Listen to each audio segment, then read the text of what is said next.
podemos observar un epitelio simple cilíndrico que está formado por enterocitos, que es lo que corresponde a las células absortivas como número 1. En el número 2 tenemos la chapa estriada. En el número 3, un linfocito intraepitelial. En el número 4, cripta de Lieberkühn. Y en el número 5, lámina propia. Lo que tenemos con las flechas en rojo es lo que corresponde a las células caliciformes. Observen los gránulos de mucinógeno. Células enteroendocrinas. En el epitelio intestinal están en la zona que recubre la base de las glándulas. Presentan un número de células que han sido denominadas enterocromafines. Presenta en su citoplasma granos de secreción concentrados en la base celular. Ellas liberan su secreción hacia la lámina propia. Esto hace suponer su función endocrina. Tienen capacidad de fijar bicromatos y sales de plata, por lo que también se les llama argentafines o argirófilas, y de acuerdo a la afinidad por estos metales, se llegó a la conclusión de que no todas las células son iguales, y en efecto se conoce que hay una población celular muy heterogénea, aproximadamente 15 tipos. Las sustancias que se han identificado en estas células son las siguientes: 5-hidroxitriptamina, serotonina, somatostatina, calcistonina, glucagón, glicentina, gastrina, motrina, secretina, neurotexina, endorfina B, entre otras. Corión, vaso quelífero central, músculo de Bruque, glándulas de Lieberkühn, células absortivas, enterocitos, caliciformes, mucosas, regenerativas basales, enteroendocrinas, células de Paneb, células M. Corión o lámina propia. Es la zona de tejido conjuntivo que ocupa los espacios entre las criptas de Lieberkühn y las vellosidades intestinales.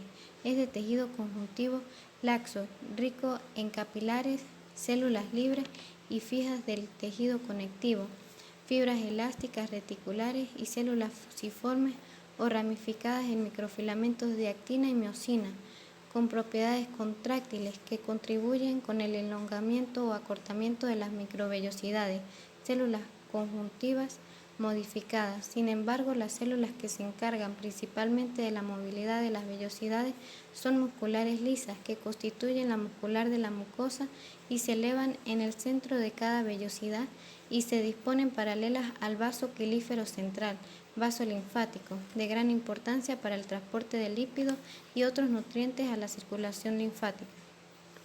En virtud de que la mucosa intestinal está expuesta a un contenido potencialmente agresivo, al cual se le suma una abundante flora bacteriana, se ha desarrollado a este nivel un mecanismo especial de defensa inmunitaria, constituido por tejido linfoide difuso, plasmocitos, macrófagos y mastocitos, en las diversas regiones del intestino delgado.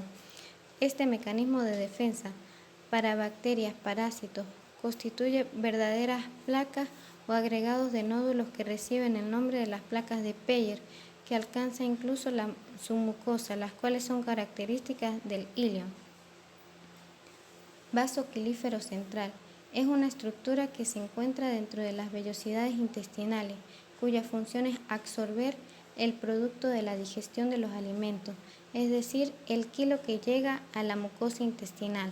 Se puede decir que los vasos quelíferos son la continuación del drenaje linfático, pero la salvedad de que dentro de la mucosa intestinal la linfa adquiere otras características. Es por ello que los vasos quelíferos son considerados vasos linfáticos modificados, útiles para transportar un tipo de linfa más lechosa y rica en lípidos. A esta sustancia se le conoce como quilo, ya que es transformada en kilomicrones para finalmente llegar a la sangre. La linfa es un ultrafiltrado de la sangre que es transportado por los vasos linfáticos. Estos tienen la capacidad de recoger todo lo que los capilares sanguíneos no pueden absorber, pero la linfa que se origina en el intestino delgado posee un alto contenido de grasa, por lo que cambia su nombre a quilo. Es por ello que los vasos linfáticos a nivel de las vellosidades intestinales son llamados vasos quelíferos, porque el material que transporta se ha convertido en kilo. En este sentido, se puede decir entonces que los vasos pilíferos son vasos linfáticos modificados. Estos inicialmente son tan finos como un capilar de fondo ciego, pero posteriormente van ampliando su grosor para así poder recolectar todo lo que los vasos capilares no pueden absorber. El kilo es una mezcla de jugo pancreático, bilis y lípidos, triglicéridos, colesterol y fosfolípidos, producto de la digestión de alimentos ricos en grasa. Si se realiza un corte transversal de las vellosidades, los vasos pilíferos pueden ser observados a nivel del microscopio. Se evidencia la discontinuidad del revestimiento de los vasos pilíferos. Aquí podemos ver la superficie de la vellosidad. Es la flecha señalada en negro, que está tapizada por un epitelio simple cilíndrico, cuyas células principales son enterocitos que están provistos de chapa estriada apical. También hay células caliciformes, que es la que tenemos como flecha azul, que se identifican con facilidad por la acumulación apical de gránulos de mucinógeno. Debajo del epitelio está el tejido conjuntivo laxo, muy celular, de la lámina propia. La lámina propia, que es la flecha en verde, contiene una gran cantidad de células redondeadas, en su mayoría linfocitos. Además pueden identificarse células musculares lisas. En el centro de la vellosidad hay un capilar linfático que recibe el nombre de vaso pilífero central. Cuando el vaso pilífero está dilatado, como en esta vellosidad, puede identificarse con facilidad. Músculo de Bruker. Es el músculo motor de las vellosidades. En la lámina propia presenta un tejido conectivo laxo con vasos y nervios. Está invadido por una población linfocítica y por fibras musculares lisas provenientes de la capa muscular de la mucosa. Aquí podemos ver el músculo de Bruker, que lo tenemos señalado con la flecha en rojo. La flecha en verde es lo que corresponde al vaso pilífero central y la flecha negra a los linfocitos. Glándulas de Lieberkühn. Las glándulas intestinales o criptas de Lieberkühn son estructuras tubulares simples que se extienden desde la muscular de la mucosa a través de todo el espesor de la lámina propia y desembocan en la superficie luminal del intestino, a la altura de la base de las vellosidades.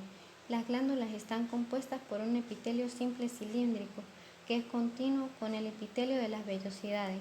Al igual que el estómago, la lámina propia rodea las glándulas intestinales y contiene numerosas células del sistema inmunitario, linfocitos, plasmocitos, mastocitos, macrófagos y eosinófilos, en particular en las vellosidades. La lámina propia también posee muchos nódulos de tejido linfático que constituyen un componente principal del tejido linfático asociado con el intestino. Los nódulos son particularmente grandes y abundantes en el ilion, donde se ubican de preferencia en el lado intestinal, que es opuesto al de la fijación del mesenterio, o sea, en el borde antimesentérico del intestino. Estas aglomeraciones nodulares se conocen como conglomerados linfonodulares, ileales o placas de Peyer. En la anatomía macroscópica se ven como conjuntos de manchas blanquecinas en la mucosa. Aquí podemos observar las criptas de Lieberkühn, las cuales están apoyadas sobre la lámina propia.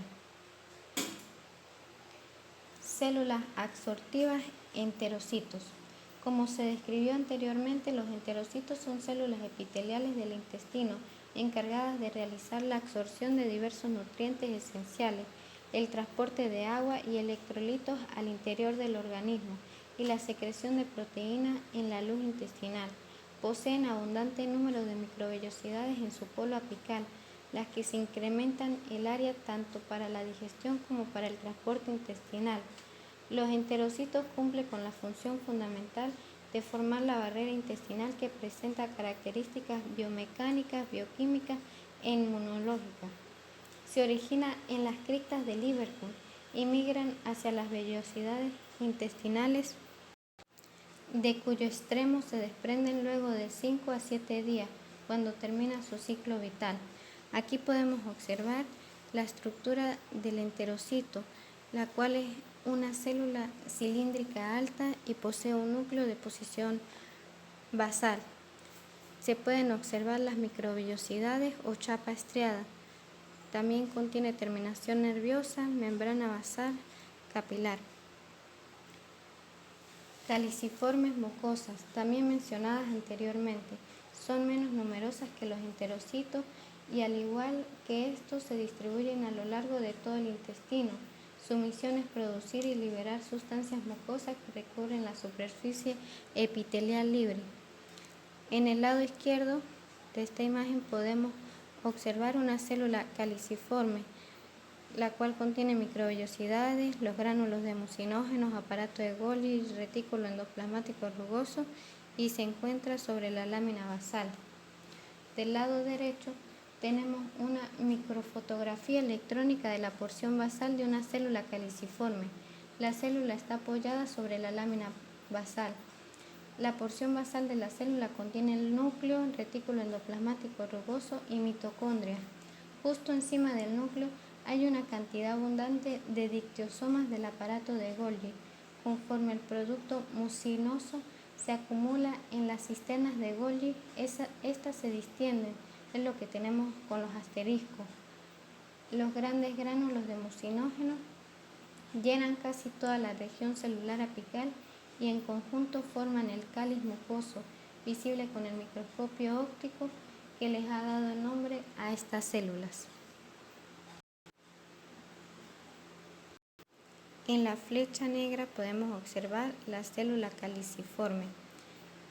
Lo que tenemos con el borde azul es lo que corresponde al borde apical del citoplasma y al lado derecho se puede ver un óvalo.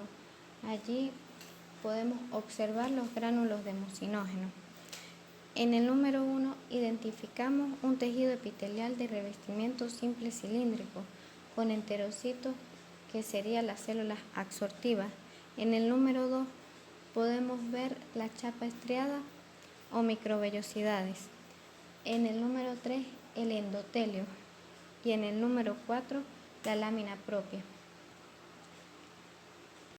Regenerativas basales.